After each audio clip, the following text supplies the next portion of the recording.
Assalamualaikum warahmatullahi wabarakatuh. Selamat pagi dan salam sejahtera bagi kita semua.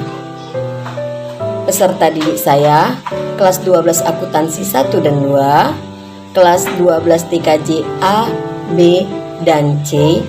Semoga pada pagi hari ini kalian semua tetap dalam keadaan sehat walafiat dan tetap dalam lindungan Allah Tuhan Yang Maha Esa, serta tetap semangat untuk menerima materi pembelajaran yang Ibu berikan. Adapun materi pembelajaran kita pada pagi hari ini yaitu mengenai membandingkan teks sejarah dengan novel sejarah serta kaidah kebahasaan yang terdapat di dalam teks cerita sejarah. Tentu siswa dan siswi kami pernah membaca novel sejarah atau bahkan pernah membaca sebuah teks sejarah. Tetapi mungkin siswa dan siswi kami tidak pernah meneliti atau membahas dari isi sebuah novel sejarah atau sebuah teks sejarah. Di sini Ibu akan memberikan materi pembelajaran kita yaitu mengenai membandingkan sebuah teks sejarah dengan novel sejarah. Yang pertama, sebuah teks sejarah itu harus dituntut menunjukkan kepada hal-hal yang memang pernah terjadi atau yang memang pernah ada. Sementara sebuah novel sejarah hanya menggambarkan sesuatu yang tidak pernah ada atau semuanya hanya bersumber kepada rekayasa si pengarang. Yang kedua, sebuah novel sejarah terikat pada suatu keharusan, yaitu bagaimana sesuatu itu sebenarnya terjadi di masa lampau. Sementara sebuah novel sejarah sepenuhnya bebas hasil rekayasa atau imajinasi dari si pengarang. Yang ketiga, hubungan antara fakta dengan fakta yang lain harus ada rekonstruksi dari sebuah teks sejarah. Ini sebagai bukti atau saksi mengenai kejadian di masa lampau. Sementara sebuah novel sejarah hanyalah faktor dari rekayasa si pengarang.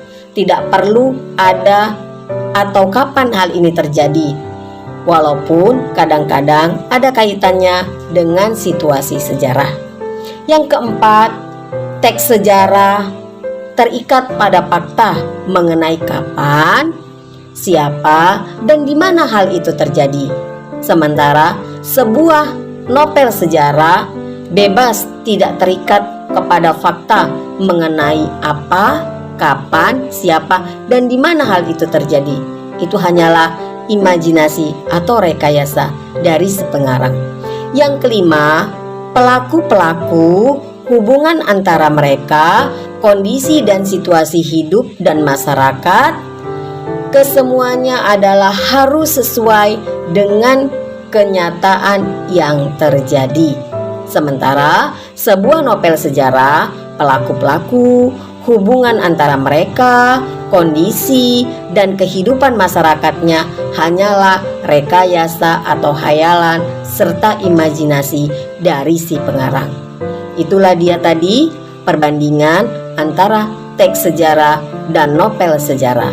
Artinya, intinya dari kelima yang Ibu berikan tadi, intinya sebuah teks sejarah adalah fakta, benar terjadi, bisa dibuktikan di mana, kapan, dan siapa yang ada dalam cerita teks sejarah tersebut.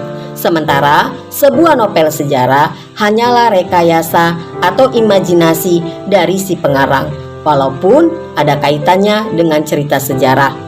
Itulah dia perbandingan antara teks sejarah dengan novel sejarah. Sekarang kita masuk kepada kaidah kebahasaan yang ada di dalam teks cerita sejarah. Kaidah kebahasaan yang ada dalam cerita teks sejarah adalah yang pertama, Kaidah kebahasaannya menggunakan kalimat bermakna lampau. Yang kedua, kata yang menyatakan urutan waktu, konjungsi kronologis dan konjungsi temporal. Yang ketiga, kata kerja yang menggambarkan sesuatu tindakan atau kata kerja material. Yang keempat, kata kerja yang menunjukkan kalimat tak langsung sebagai cara menceritakan tentang tuturan seorang tokoh oleh pengarang.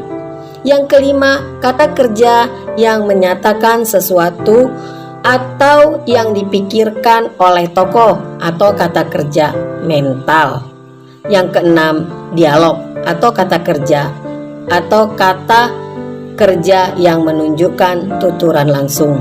Inilah 6 kaidah kebahasaan yang terdapat di dalam teks cerita sejarah. Demikianlah yang dapat Ibu sampaikan materi pembelajaran pagi ini. Semoga siswa dan siswi kami dapat menerimanya. Kita lanjutkan minggu depan dengan materi yang selanjutnya. Ibu sudahi dengan selamat pagi. Assalamualaikum warahmatullahi wabarakatuh.